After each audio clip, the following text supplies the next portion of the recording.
रामराम मंडळी, मी प्रमोद सडोलीकर. गावगाड्याच्या गोष्टीचा 59वा भाग. परवा ॲग्रोवनच्या एक यूट्यूब चॅनलवरती एक व्हिडिओ त्यांनी लोड केला होता, तो मी पाहिला.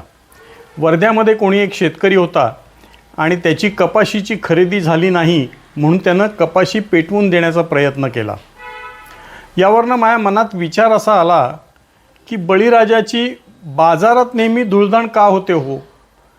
हे नेहमी आपण बघतो की बळीराजाने किती उत्पादन केलं, चांगल्या पद्धतीचं चांगल्या प्रतीचं उत्पादन केलं तरीसुद्धा बाजारामध्ये मार खाल्ला जातो.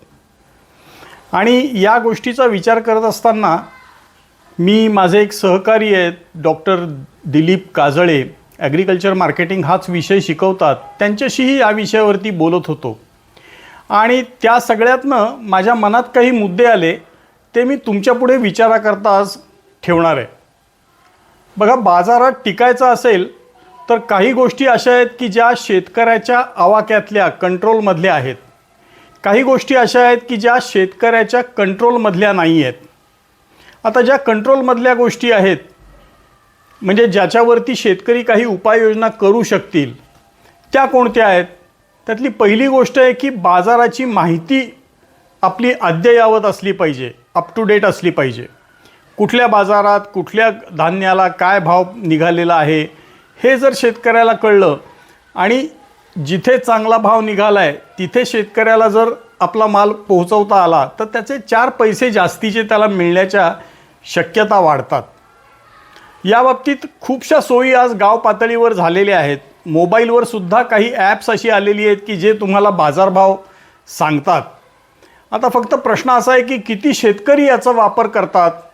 बस शेतकरी समजा जुन्या पिढीतले असतील तर त्यांची तरुण मुलं, त्यांची नातवंडं जे मोबाईलशी जास्ती फॅमिलियर आहेत ते याचा वापर करतात का? हा माझ्या पुढचा एक प्रश्न आहे.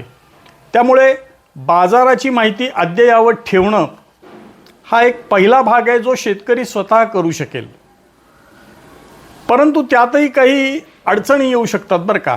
म्हणजे एखाद्याला बाजाराची माहिती मिळाली तरीसुद्धा आज बहुअंशी अशी परिस्थिती असते की आपले आडते ठरलेले असतात आणि त्याच आडत्यांच्या माध्यमातून आपण आपल्या शेतमालाची विक्री करत असतो. आणि हे शेतमालाची विक्री करताना आडते जो भाव देतील तो आपल्याला स्वीकारावा लागतो असं बऱ्याच ठिकाणी आढळून येतं. दुसऱ्या एखाद्या आडत्याने जरी जास्तीचा भाव काढला तरीसुद्धा शेतकरी त्याच्याकडे जाऊ शकत नाही. ज्या काही रूढ प्रॅक्टिसेस आहेत त्यामध्ये शेतकरी दुसऱ्या आडत्याकडे लगेच जाऊ शकत नाही.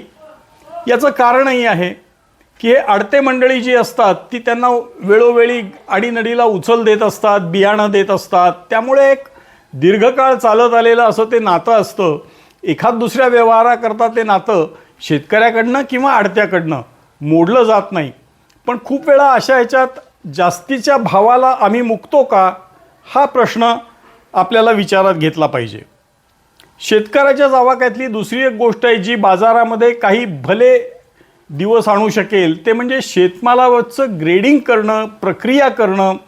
ज्या साध्या साध्या प्रक्रिया आहेत त्या गाव पातळीवरती करणं आणि मग शेतमाल विकणं. त्यानं 4 पैसे जास्त मिळू शकतील, भाव वाढीव मिळू शकतील. परंतु या बाबतीत कदाचित परिस्थितीनं गांजलेला असल्यामुळे असेल किंवा अन्य काही कारणांमुळे असेल शेतकरी उदासीन आहेत असं लक्षात येतं. बरं, आता गंमत अशी आहे की शेतकऱ्याची निगोशिएटिंग पॉवर वाढली पाहिजे तर त्याला बाजारात भाव मिळणार आहे. आता निगोशिएटिंग पॉवर याचा मराठी म्हणजे सौदा करण्याची ताकद. पण आपल्याकडे सौदा करणे थोडं निगेटिव्ह अर्थाने वापरलं जातं. पण इंग्रजीमध्ये ज्याला निगोशिएटिंग पॉवर म्हणतात ती शेतकऱ्याची वाढली तर कदाचित बाजारात तो उभा राहण्याच्या शक्यता वाढतील. यामध्ये अडचणी काय आहेत? एक म्हणजे एकटा शेतकरी जेव्हा माल विकायला जातो तेव्हा त्याच्याकडे माल अतिशय कमी असतो, क्वांटिटी खूप कमी असते. त्यामुळे त्याच्यावरती निगोसिएशन असं काय करणार? दुसरी शेतकऱ्याची अडचण आहे, शेतकऱ्यांनी वर्षभर खर्च केलेला असतो, त्याला माल पटकन विकला गेला पाहिजे आणि ती कॅश आपल्याला ताबडतोब मिळाली पाहिजे ही त्याची नड असते. त्यामुळे बाजारभाव आपल्या हवाय तसा येस्तवर शेतकरी थांबू शकत नाही. दुसरा भाग असा आहे की माल नाशवंत असतो, त्याहीमुळे शेतकरी फार काळ थांबू शकत नाही.